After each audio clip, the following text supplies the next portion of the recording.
My city don't bluff. I'm so Memphis, I'm so grizzly, don't bluff like a tiger red bird. My city don't.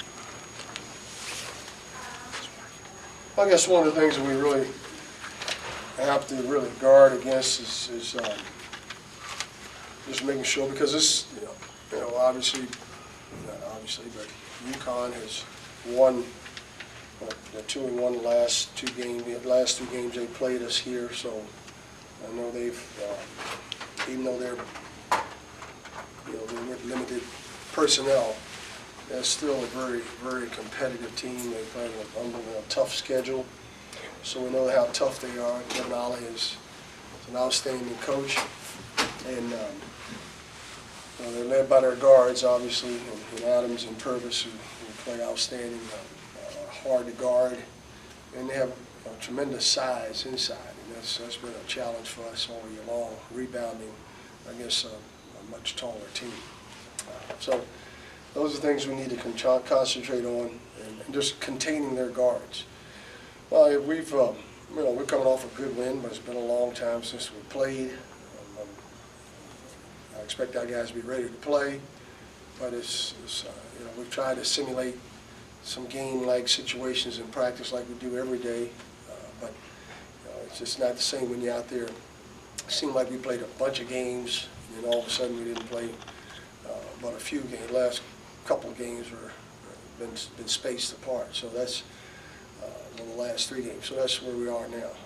But we've been working pretty hard, and we know it'll be another test for us tomorrow against a good UConn Husky team. Any questions? Coach, what does the consistency of the conference season bring to the coaching staff and the players, just that rhythm of a couple of games a week for the next couple months? Well, it depends on how you play it. Rhythm can be bad rhythm and good rhythm. Hopefully we'll play well, and that's what you try to do, to play your best basketball. You want to be playing your best basketball this time of the year because you're going into conference play. We're playing okay. Still some things you need to work on, but getting to play, knowing when you're going to play. I'm more concerned about the routine of our players. Once school gets back in session, it won't be back in session for another week, I think. So we've got to. But it's good that we've got plenty of time, a lot of time here to work and prepare for teams. I think that's been beneficial. I thought it was beneficial against South Carolina. But as far as playing 2 games a week or whatever, I think I'm more concerned about just staying healthy and getting guys improved in all areas. Speaking of getting guys improving, Coach, Markel really has come on here this season, and a little bit about what you've seen in him and how you've seen him progress so far. Well, he's always been energized. He's always been a very upbeat young man. I think that's one thing that I was impressed with when we first started, spring workouts and summer workouts. He was, he played with a lot of energy and great and tremendous effort, and that's what I think that's the best part of his game. Now he's combined that with being more consistent from the outside and defensively, because one of the things we've been able to do is get him to really buy into, as I think the entire team has, that we've got to get better defensively, and he's really done that. He's done a good job there. There are little things that you have to tweak, and he's been willing to change some of the mechanics on his shot, as well as he's always been an unselfish guy, so that hasn't been a problem. I think just better decision making, being in the right place defensively, those are things I've seen improve since we've been here. And his rebounding, I think that's something else that he's worked hard on, because he does have the physicality and the physique to be able to rebound the ball better. The word he keeps saying is confidence, confidence. His confidence is up so high from previous years. Mm-hmm. What have you done to give his confidence a boost? Well, we just try to encourage him and try to. I think he's been. It's just a maturation period. I think being able to adjust and handle things that you have to handle at this level, the distractions or just the attention that you get. He's been sort of, and that's what I meant about his unselfishness and his willingness to be a team player. You know, to understand and appreciate, hey, we have 4 other guys on the court. He doesn't have to do it all by himself. No one does, and that's how we've approached it from day one. Our first practice was about passing. I think it was just passing. So that's something I think he's really become a proficient passer. And I think it takes a lot of pride in his ability to defend and share the basketball. So that's what I think we've tried to encourage him to do. And just as far as confidence is concerned, you know, it always helps when you're making shots and you're shooting better. You know, but we encourage him in practice to keep, you know, that's a good shot. We tell him when it's not a good shot. We tell him when it's a good pass. That's what coaching is all about. You know, that's a good play. That's not a good play. This is the way you should do it. This is the way it's how we do it if we're going to win. This is how you do it if you don't win. And you don't win if you don't do it this way. So, you know, I think he's understood that and taking coaching pretty well. He mentioned he was in here shooting in the off season one day, and you came in and kind of corrected his shot a little bit. It's just he said he was looking at the ball instead of looking at the rim. But I wonder if you could take me through some of the mechanical changes that he has maybe made to his shot, and to what you saw that day. I'm just take me through that if you remember. Well, first thing I saw his stats, and I know he needed to change. Yeah. That's all I had to do was show him the stats. I think he shot 13% last year from threes. So right away, you know, that got his attention. You know, we want you to be a better shooting team. We want to be able to knock down the three, and obviously something's not right. And so when you analyze his shot, you know, I just watched him out there. He had a tendency to, you know, when you look at the ball, it's kind of like golf. You move your head, you can't really hit the ball. So those are just things, and it's a habit. Sometimes you revert back to them, but when he's on balance, as far as when he leaves the floor and not falling away and going straight up and down and landing on both feet, as any good shooter has to do to be a good shooter. You know, I think lots of times kids watch, they watch LeBron James or they watch Kobe Bryant, and they see the one hand, you know, 1 foot, you know, fall away from landing on. Those guys have perfected that and proficient and they've been great at it. And so, but at this level, you've got to do it correctly. Then maybe you can change it if you get to the next level. So that's what I saw when I first saw him shoot. And after analyzing, we broke down on film just what he was doing, how his mechanics, and tried to change it. You can do all you want, but if he's not willing to change, which he has been willing to change.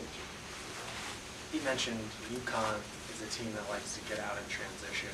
This team is pretty good when it gets out in transition, but obviously with the numbers, how do you balance that? You know, avoiding getting in a track meet, but also, I guess, being opportune with your transition and keeping them out of transition.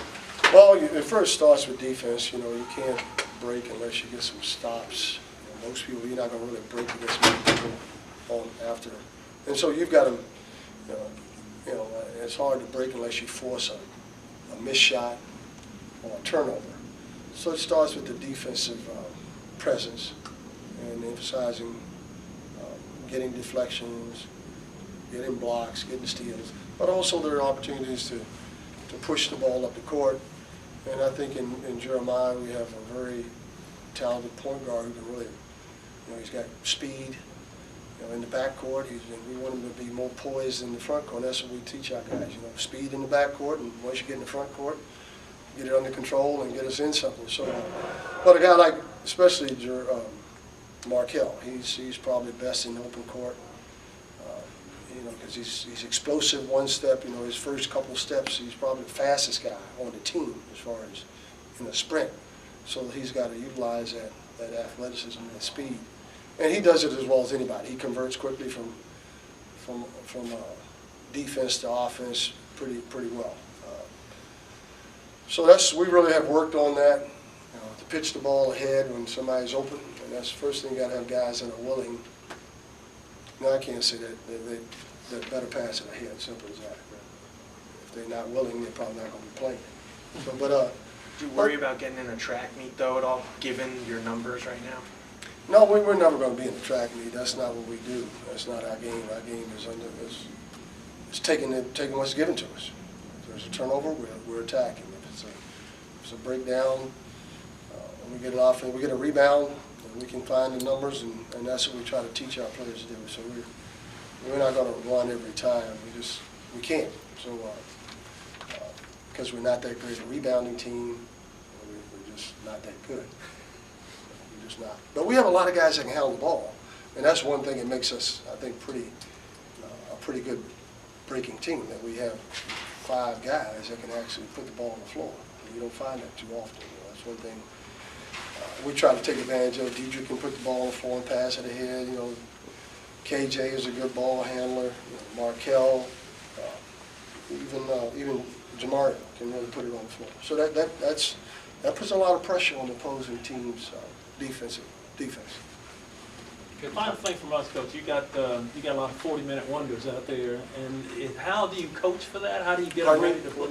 You got a lot of guys that are playing a lot of minutes, and as the season goes along, how do you prepare them for that? Keep them healthy and ready to go each game when they know they're going to get max minutes. Well, we monitor it in practice, guys, and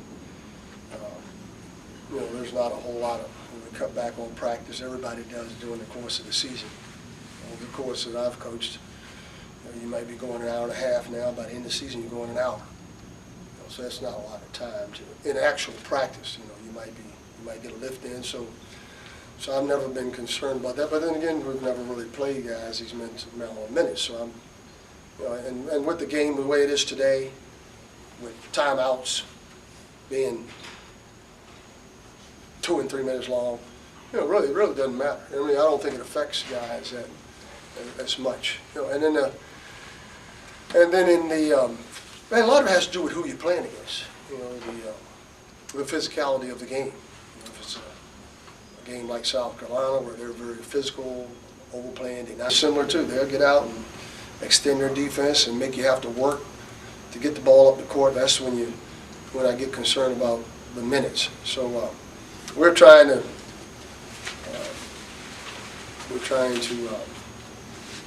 get people in the game. We did in the last game to give them early rest, to give Diedrich a rest, to give Durham, give everybody a break, because that is a long time action. But we've been able to change our defense too. We may be in the zone. We've gone, so that kind of conserved guys' energy as well. All right, thanks, Coach. Thank you. Hey, 2 shots, that's a foul. Yeah. Let them know we finna touchdown. Let them know a Grizzly in town. Feeling like a tiger on the prowl. We did the Final Four, now we want more. We tryna win bowls, man, don't let them scope. We tryna hang banners from the top post. We tryna win rings and a lot more. Welcome to the FedEx Forum. Welcome to Memphis where the legends live long. Welcome to Memphis where a young star born. I might call out hard to hit the Quan on them. Taking care of business, Elvis, Graceland. Cross it over, shoot it in the basement. Home of the king, EP, BP. Somebody call the coach and tell them that we need a 3P. Somebody bring a broom, cause I think we bout to Swizzy. And when I'm on the field, I don't feel I just Izzy. Tiger and Bears, oh my, Grizzly. Tell them get with me, ain't no bluffing in my city. We don't bluff.